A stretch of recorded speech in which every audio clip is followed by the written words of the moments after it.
Sup mga brother? So, update lang sa nangyari sa Ghost Month. Pag-usapan lang natin kung kamusta nga ba yung car-rental business nung Ghost Month, nung tag-ulan, nung mga madaming nangyayaring mga bagay-bagay na sakuna nung because of habagat, mga bagyo. So, pag-usapan lang natin yan and syempre miss na miss ko na rin kayo. Parang tagal ko na rin atang hindi nakapag-update kaya ayun lang. Gusto ko lang mag-share sa inyo at sana may matutunan pa rin kayo sa video na to. So, hopefully tapusin nyo tong video hanggang dulo at siguro may mga ipagpapasalamat lang din ako sa dulo para sa iyo. Pero bago yan, gusto ko muna magpakilala sa inyo. Ako nga pala si Brother Lino, isang content creator, a book author, a public speaker, a real estate consultant, and as of right now, I'm starting my business, a car rental business. And I'm sharing my journey through my playlist, pwede niyang panoorin dito. So kung gusto mo mag-grow about negosyo, mindset, at mag-explore ng iba't ibang experiences sa buhay, make sure to subscribe to this channel at ako nang bahala sa'yo. So first of all, bago umpisahan to, gusto ko lang din sabihin sa'yo na sasagutin ko yung pinaka most common question na nabasa ko sa dulo ng video na to para abangan mo na lang kasi ang dami kasi nagtatanong nun, parang paulit-ulit na lang ako sa mga video, sa mga ginagawa ko and pag-usapan natin yung sa dulo ng real quick lang. So yun mga brother, nung Ghost Month, magkano nga ba yung kinita ko noon? I-share ko na lang din sa inyo, siguro lagi ko yung screenshot or b-roll somewhere dito sa video, siguro nakikita nyo na right now. Siguro nag-start yung pagbaba ng renta nung June because of mga tag-ulan, no? Siguro madaming mga binabayarang tuition, syempre less travel. And for July as well, wala rin masyadong kinita sa car rental. Kasi medyo naging mapili din ako kasi ayokong gamitin yung sasakyan kapag baha or umuulan. So yung ibang renter, especially kapag first time pa lang nila mag-renta is tinatanggihan ko na. Talagang as much as possible, hindi ganun ka-fruitful ang pagnenegosyo ng car rental nung mga panahon na ito. So yun nga, ang point dito is konti ang kliyente, kailangan ba natin magpanic? So for me, hindi naman, especially if you're really into it, into this business, whatever it takes. Kung yung nag-umpisa ka na subukan itong pagnenegosyo na to, normal lang po na merong ganitong season sa pagnenegosyo. And the good thing about this is that after nitong August, syempre bare months na, no? September na. Syempre lalakas na ulit ang pagnenegosyo. Ito yung na-excite talaga ako. Parang nisip ko kasi noon before, nung December, nung inumpisa ako pagnenegosyo, nag-umpisa ako last week na eh. Pero sobrang lakas talaga noon.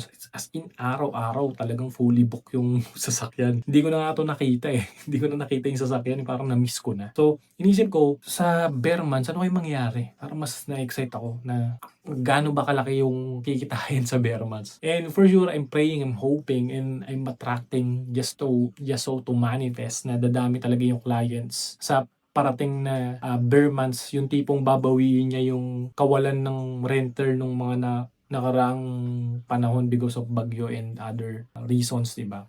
So, kaya kung isa ka sa mga experience ng walang kliyente, huwag ka masyadong magpanic kasi mababawi at mababawi mo yan ngayong bare months. Excited ka ba doon? O pakilike nga yung video kung excited ka doon.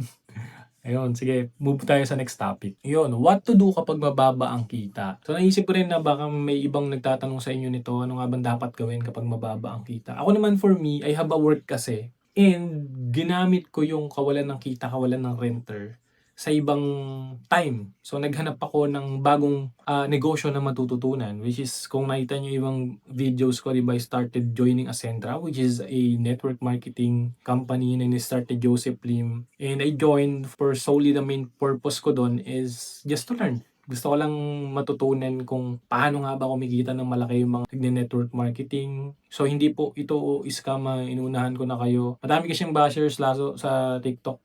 Siguro kasi hindi pa nila alam or nag-grasp na yung pag-network marketing is hindi naman talaga scam basta gagawin mo. I mean, basta pagtatrabahuan mo. So, siguro sa ibang topic ko na lang yun sasabihin. Pero yun nga yung point ko. Dapat humanap ka ng ibang paraan na magiging productive ka pa rin. So, mine, aside from starting and learning a new business, I also parang nag-search ako ng mga panibagong sasakyan. So, I've been into market din kasi sa panibagong sasakyan na kukunin ko.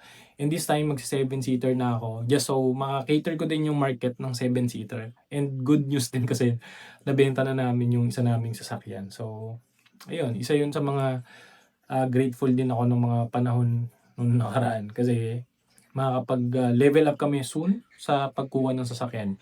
So yun pa, continuous learning, self-development, no? Magbasa ka ng libro, instead na mag-focus ka sa kawalan ng kita, humanap ka ng ibang pagkakitaan or humanap ka ng ibang paraan para ma-develop mo yung sarili mo. Just so, pag dumating na ulit yung mga renter, no, is ma-handle mo sila ng todo. So mag-isip ka ng mga bagay na pwede mong matutunan na makakatulong sa pagnenegosyo mo. So yun, maging productive lang tayo. Huwag tayo muna mag-focus sa pagkita. Since wala nga renter, hindi natin yun makakontrol. What we can control is ano ba yung pwede natin gawin sa sitwasyon na to. And for me, is yung ginawa ko, naganap ng bagong matututunan, bagong pagkakakitaan, and self-development. So, number 3 na natutunan ko din during Ghost Month, yung walang mga pinagkakitaan, is dapat meron tayong extra income kapag may mga ganong season, no? So, nung mga nakaraan din, nag-isip talaga ako na pa bang pwede kong gawin negosyo. Though right now, meron akong online business na nagbibigay din naman ng substantial amount aside from my rental business and aside from Ascendra na din. So siguro yun, depende sa'yo ano bang hobby mo. Isipin mo ano ba yung hobby mo, ano ba yung bagay na ini-enjoy mo, ano ba yung bagay na gusto mong matutunan, or humanap ka rin ng mga tao na nilulook up mo, gusto mong makasama, gawin mo yung mga bagay na ginagawa nila. Kasi ako ganun lang din naman yung ginawa ko eh.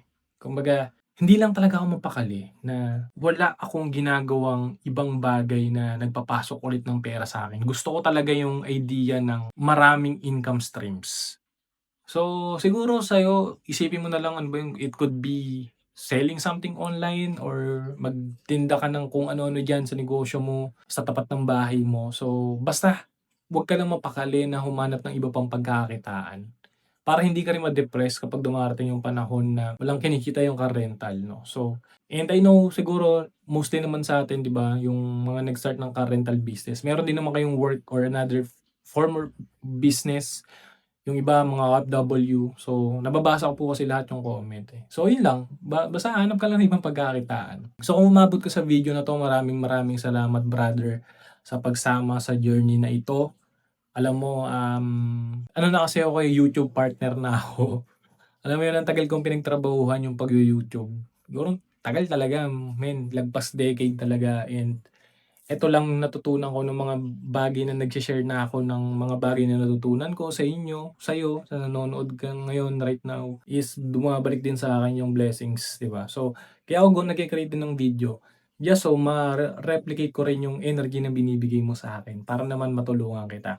And because of that, I will answer the most common question sa comment section. So yun nga, paano nga daw ba yung basic process ng pag-start ng car rental business? Ang tagal-tagal ko nang sinasabi mga brother. Simula pala ng video, nung mga nakaraang video ko pa, kung paano mag-start. Una, hanap ka lang ng kotse.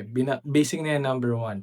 Number 2, installan mo ng GPS. Number 3, make it legit. Mag-register ka sa BIR. So, paano mo nga ba yung gagawin yung BIR? Number 1, DTI and Barangay Business Certificate. Direkta ka na kay BIR. So, depende yan sa RDO mo kasi it could be iba-iba yung mga rules and regulations nila and requirements. So, ikaw na bahala mag-search. Pero ayun yung pinaka most common basic.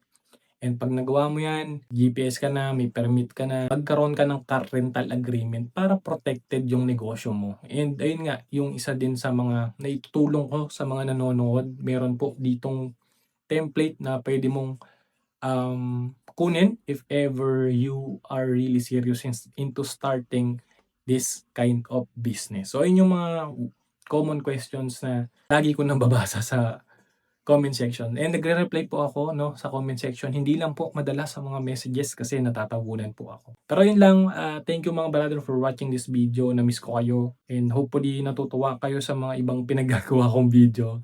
And salamat pa rin sa mga patuloy na sumusuporta. And nag-isip ako ng ibang paraan how to give value to you. Comment mo naman ano pang gusto mong matutunan. Meron ka bang kahit tungkol saan, kahit investment, mindset, or anything under the sun, travel, sasakyan, try natin gawin yan, pagtrabahuan natin, just so makapag-give value ako sa'yo.